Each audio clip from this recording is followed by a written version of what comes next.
হলো বলেন কি চান আপনি? মানে সরকার কি করলো না? আর বাঁচার তো সময় নাই, এখন যে কোনো সময় চলে যেতে হবে। কিন্তু আমার আশা ছিল এই প্রজেক্ট আমার দেখার জন্য নিজে হাতে সাজাবো তার একটা জিনিসপত্র, তো সেটা আর সময় নাই মনে হয়। কিন্তু সেটা তো হইলে এখনও আমি অনুভব করতে পারি। আমার একটাই কথা, আর কিছু চাওয়া না পাওয়া নাই সরকারের কাছে।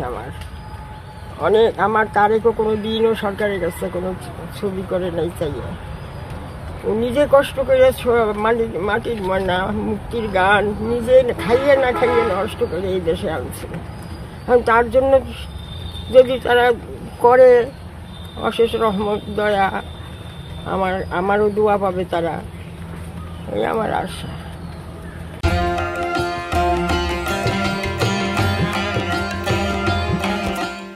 এখানে কিছু হয় নাই, হবে না, এটা কোনোদিনও হবে না। কিন্তু আমি চলে যাওয়ার পরে যদি হয় সেটা অপূর্ণ থাকবে।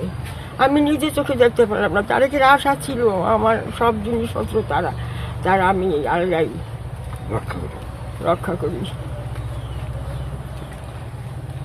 ও মরে নাই, ও বাইসে আছে। ও আমারে বলছে যে আম্মা আমি যে কি হয়ে গেল, তোমার সবাই মাটিতে শোয়াই দিয়ে গেল। কারণ না আম্মা আমি কিচ্ছু জানি না, আমি বাইসে আছি।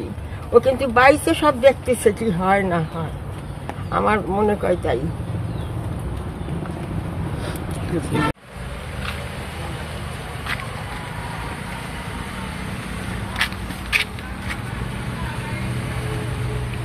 সেখানে যে